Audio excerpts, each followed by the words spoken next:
So, Overdue review, and this one, actually, much like the last one I did for Jumanji Welcome to the Jungle, this was one that I kind of watched remotely with Liz. We fired it up at the same time so that we could watch together, despite the fact that we are quarantined separate from each other. I have had a lot of people over the last couple years tell me that I should watch Love, Simon. And I have avoided doing so largely just because it's not a genre I care about. Like, I obviously care about LGBTQ plus representation. I talk about it enough, but I don't really care about high school drama. I don't really care about relationship drama. I don't really care about high school romance. These are genres that don't interest me. So it wasn't that I ever doubted that the movie was good. I heard enough good things from enough places to believe that it was good. It was just like, I could watch that, or I could watch something with dragons or spaceships, and I'd rather do those things. It's good. There's a lot in it that is very well balanced, and the supporting cast especially is great. I did have to get over the fact that, and I did check, I didn't know this going in, but the instant I saw Simon, I was like, you are not high school age. I looked up, he was 23 at the time. I'm like, yeah, you kind of look it. That said, I got over it after about the first 5 minutes because I had to. And he does a good job with the part. The family is nice. It's that lovely sort of Hollywood quirky thing, a bit like the family from Easy A, which is another movie that I feel like tonally this took some cues from.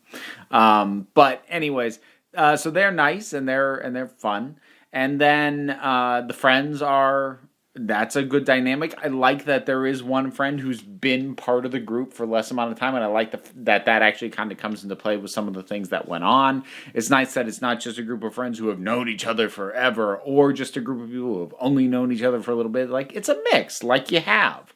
So that's cool, and I like that. The adults were surprisingly entertaining to me. The drama teacher was the highlight of the whole movie. She was amazing. Love her. Love her to absolute death. Just the amount at which she was so done with everything. And yet there would still be like little moments where you would catch the glimpse of the spark that, she probably had in greater abundance when she first started that job. But then it would just snuff out so quickly because she's stuck with these kids. I loved it. I want her to have her own movie.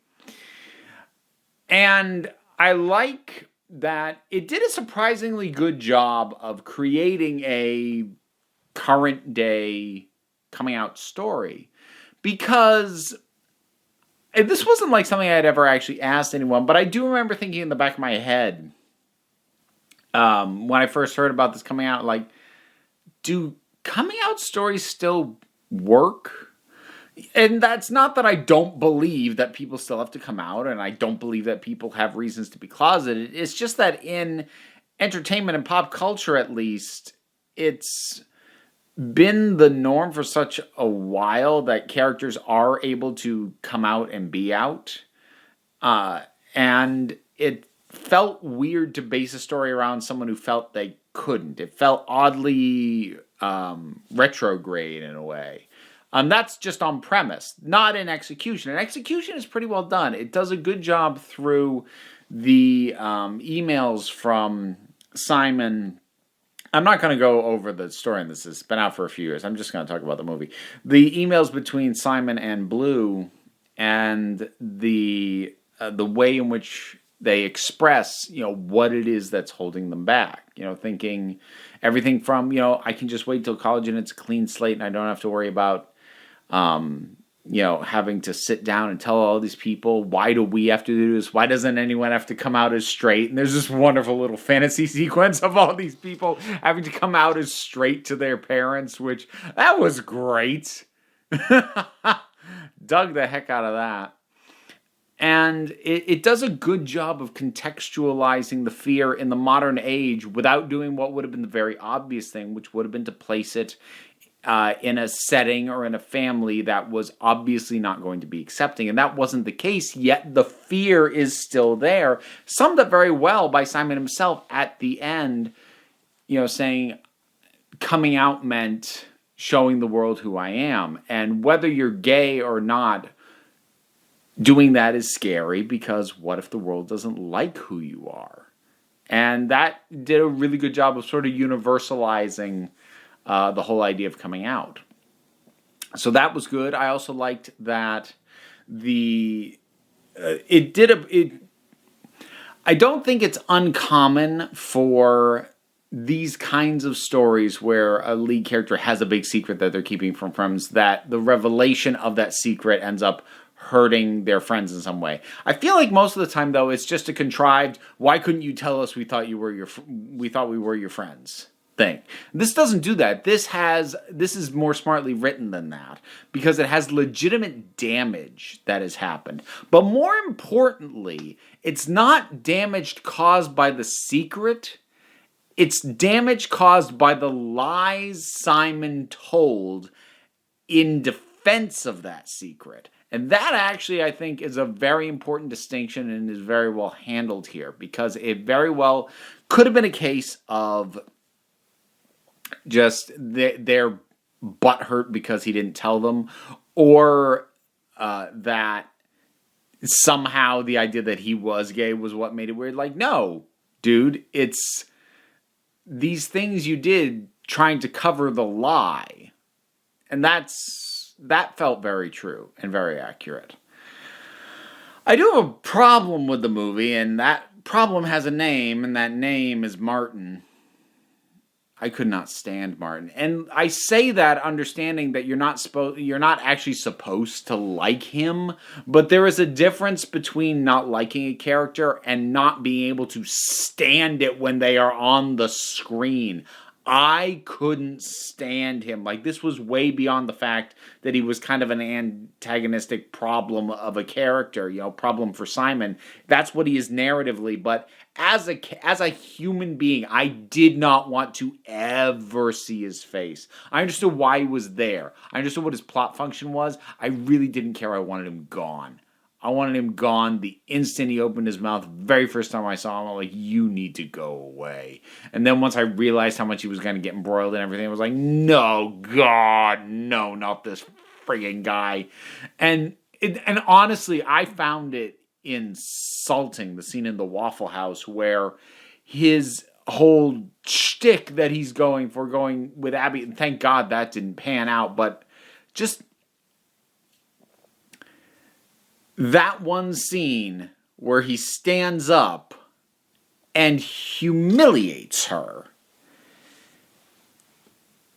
because she found some kind of strength in that. It's framed, and the music is like this big inspirational build. I swore at the movie. Like, how dare you frame this as inspiring, even for an instant, from this scuzzy little sleaze. He's such a generic loser of a character, too. He's just trying to crowbar himself into conversations, and he does magic, and he's just this awkward guy, and he's bitter, and he's spiteful, and there is nothing redeeming about Martin. Nothing. Which actually makes him bizarrely two-dimensional. And kind of the only character who's like that. While he isn't like an arch-villain mustache twirling, there is nothing good about him. There is nothing good I can say. They try and redeem him at the end by him giving Simon, the one more ticket. I'm like, again, I swore at the screen, like, get out of here. Get out, go away. Anybody could have fulfilled that. Go away. I did like at the very end who Blue turned out to be, because I like that ultimately it turns out that Simon's first instincts were in fact correct. That's kind of nice. That's a nice touch. Again, not to dwell on Martin, but I get why he's there functionally for the narrative. I get how he pushes the story forward. But oh my God, every second he was on screen, I hated him. I'm not going to talk about him anymore because he's not worth it. I've already wasted more breath than he deserves. So Love, Simon. It was a pretty good movie. And it's, for my money, it's nothing exceptional, but I've also come to the conclusion that there are things that are kind of generic within the frame of films in terms of story. Like these sorts of awkward high school romance-ish stories. Pretty typical. But there haven't been that many for young gay men. Not in this vein. Not that haven't been like big tragic things. And gay people have just as much right to their fluffy little feel-good romantic films as anybody else. So that's fine. Love, Simon. You've seen it. What'd you think about it? Whatever your thoughts are, drop something on down in the comments and let's talk about it. And I don't know what'll be next up here in the break room, but it's updated sporadically. There's, of course, the main channel, but always feel free to come on back here the next time you need a break.